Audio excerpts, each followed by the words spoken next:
Hello everyone, this is me Noor here from Mentor Academy.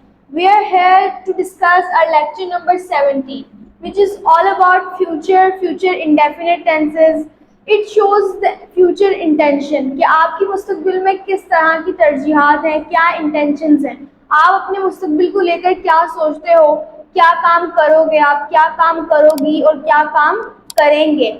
This is the identification. If you have a translation in Urdu that मैं कल काम करूँगा.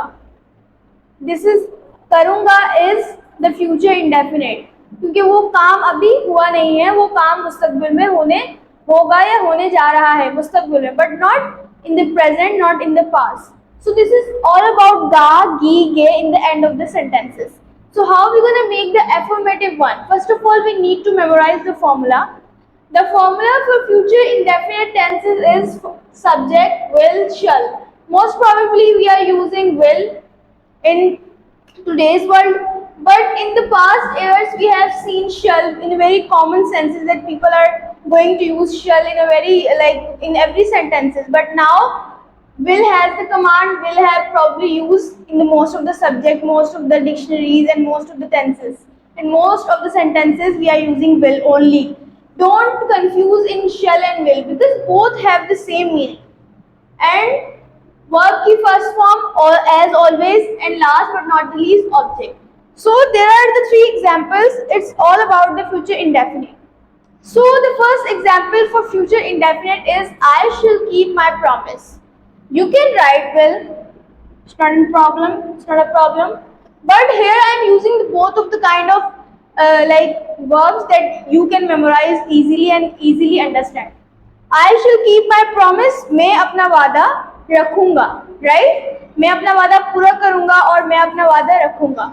So the second example for future indefinite tenses, affirmative sentences is Ahmed will plan a schedule. You can say Ahmed will plan a diary. Ahmed will plan his homework. Because हर काम जो कि मुस्तकबिल में अहमद करेगा वो फ्यूचर इंडेफिनिट टेंसेस के अंदर शुमार किया जाएगा. And this is the last example, we shall bake a cake. हम केक बनाएंगे. राइट? हमने इसलिए लिखा कि आइडेंटिफिकेशन हो जाए कि हम एक ही केक बना रहे हैं. इट्स नॉट मीन कि आप उर्दू ट्रांसलेशन में भी इसको ऐसे ट्रांसलेट करें कि हम एक केक बनाएंगे. नो, केक को मतलब 2 to 3 भी टाइम्स अगर हम लिखना चाहें, we shall bake cakes. That is the reason we are writing a over here, or you can call it a.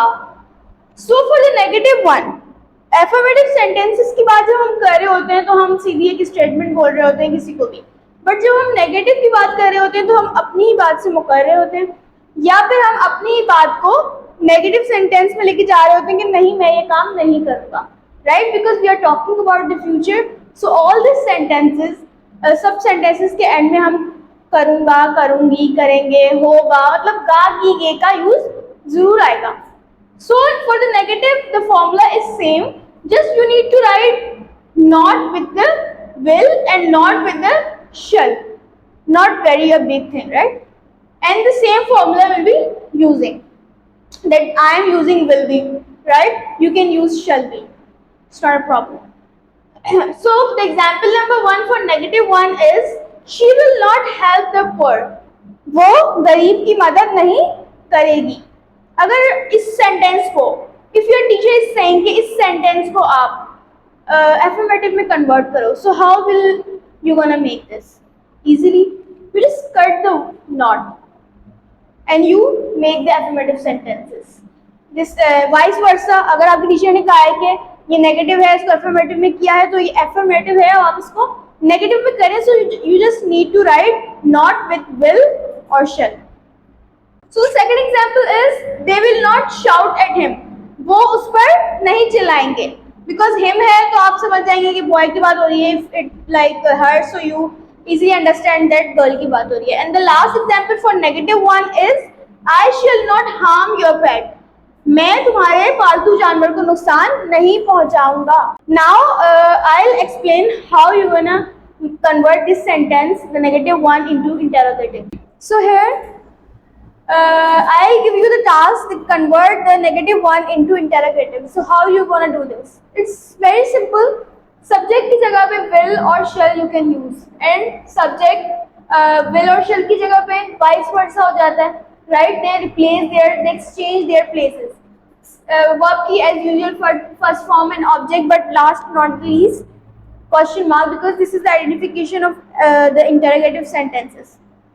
Interrogative को बनाने के लिए आपको ये समझना होगा कि इस क्वेश्चन में ये होता है कि आप क्वेश्चनिंग कर रहे होते हो मोस्टली, आपने अपनी स्टेटमेंट से या तो आप कंफर्म कर रहे होते हो ये बात, या फिर आप किसी से प्रॉपर एक सवाल कर रहे होते हो, या फिर आप उसी की स्टेटमेंट को दोहरा भी रहे होते हो कि क्या तुम ये काम करोगे. लाइक कंफर्मेशन भी हो जाती है इसमें. आप वो कहते हैं मैं कल बुक्स लेकर आऊंगा, राइट? और आप फिर दोबारा पूछ रहे होते हो कि क्या तुम बुक्स लेकर आओगे, right? So this is how it gonna work. अगर हम नेगेटिव को चेंज कर दें इंटरोगेटिव में, तो ये विल आ जाएगा, राइट? सब्जेक्ट की जगह पे will they shout at him, question mark, will they shout at him, क्या वो उस पर चिल्लाएंगे, right? The second one is will you accept her apology, क्या तुम उसकी माफी कबूल करोगे? इधर कोई स्पेसिफिक बंदे का नाम नहीं है, बंदी का नाम नहीं है. That is the reason they are using pronouns, they are not using the specific nouns properly. The third example is also very easy. Will they purchase the book? क्या वो किताबें खरीदेंगे? So this is how, because these are the sentences. The future indefinite tense is itself a very easy topic. That is the reason we just move here and there the verb, the main subject, the main like thing. बस आपको सिर्फ changes करने होते हैं और आपको sentence बन जाता है, क्योंकि ये इसकी फर्स्ट शार्प कह सकते हैं या फर्स्ट पार्ट है. That is reason is so easy. Hope you like the video. Give us a thumbs up if you like the video.